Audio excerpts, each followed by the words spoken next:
안녕하십니까. 세상 읽어주는 남자 이상훈입니다. 오늘은 인텔의 파운드리 운영 방향이 점차 모습을 드러내고 있다는 주제로 한 말씀 드리겠습니다. 기본적으로 인텔이 파운드리를 한다는 얘기는 자신의 독점 IP인 x86 CPU IP를 공개하겠다는 의미입니다.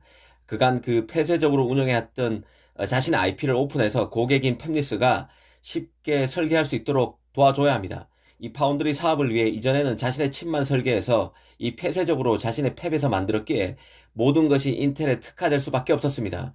이를 위헌하고 표준화해서 다른 곳에 오픈해야 한다는 뜻입니다. 이뿐만 아닌데요. 앞으로 인텔이 파운드리 사업을 통해서 다른 팹리스의 칩도 만들겠다는 뜻은 자신의 IP뿐만 아니라 ARM IP 등 다른 회사의 IP로도 설계된 각종 칩을 만든다는 얘기입니다.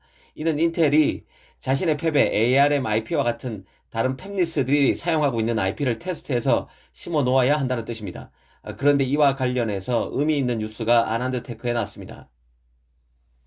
핵심은 인텔이 자신의 파운드리 7나노 공정에서 반도체 설계 스타트업으로서 리스크5 기반 설계 업체인 사이5의 IP 포트폴리오를 지원할 것이라는 소식이 나왔습니다.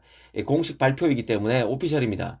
얼마 전 외신을 통해서 인텔이 사이5를 인수하기 위해서 하나로 약 2조 원의 인수 가격을 제안했다는 소식이 있었는데요. 아마 이 사이5 IP 지원 때문에 이런 식으로 뉴스가 와전된 게 아닌가 싶기도 합니다. 어찌됐든 인텔이 파운드리를 하기 위해서는 타사의 IP도 지원해야 하는데 외부 IP에 대한 첫 지원을 밝힌 것입니다. 인텔이 파운드리 사업에서 성공하려면 고객인 팹리스에게 인텔의 기술 포트폴리오만 제공해서는 안 됩니다. 인텔의 X86 같은 경우는 인텔만이 폐쇄적으로 사용해온 IP이기 때문에 ARM IP처럼 처음부터 오픈될 목적으로 개발되지 않은 것입니다. 설계에 분명히 활용하기 어려운 측면이 있을 것입니다. 그래서 X86 IP 공개로는 많은 고객을 유인할 수 없습니다. 인텔 입장에서는 삼성, TSMC 등 다른 업체와 경쟁하기 위해서라도 다른 IP 소유 업체와 협력해서 다른 기술에 대한 설계 키트와 도구를 제공해야 합니다.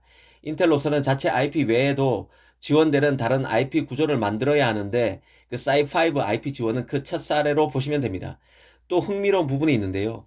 인텔이 이 사이5 IP를 자신의 7나노 공정에서 지원한다고 밝힌 대목입니다. 인텔 입장에서 7나노면 최신 노드입니다. 파운드리에서도 마진이 높은 첨단 노드에 치중하겠다는 의지를 드러낸 것으로 봅니다. 최근 인텔은 파운드리 사업의 속도를 내왔는데요.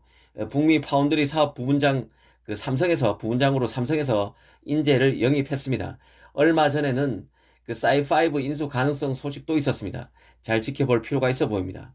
사실 인텔을 보면 불안한 게 사실입니다. 얼마 전 디지타임스에서는 인텔의 노트북 CPU 점유율이 내년인 2022년 말까지 10%포인트 빠질 것이란 소식을 내놓기도 했습니다. 바로 애플이 M 시리즈 성공으로 주문을 절반 이상 인텔로부터 줄이면서 생긴 결과입니다. 앞으로 인텔이 자체 CPU로 완전히 전환하게 되면 인텔의 노트북 CPU 점유율이 더 크게 내려갈 것이 확실합니다. 이런 상황에서 이 퀄컴, 삼성 등도 자체 CPU를 내놓을 수도 있습니다. AMD 추경은 또 거세죠. 같은 X86 계열에서 말입니다. 인텔 입장에서는 주력인 CPU 사업이 흔들리는 와중에 파운드리에 진출하는 것입니다. 이번 사이5 IP 포트폴리오 지원 소식도 흥미로운 부분이 될 수밖에 없습니다. 인텔이 어떻게 사업 포트폴리오가 재구축될지 지켜볼 필요가 있어 보입니다. 감사합니다.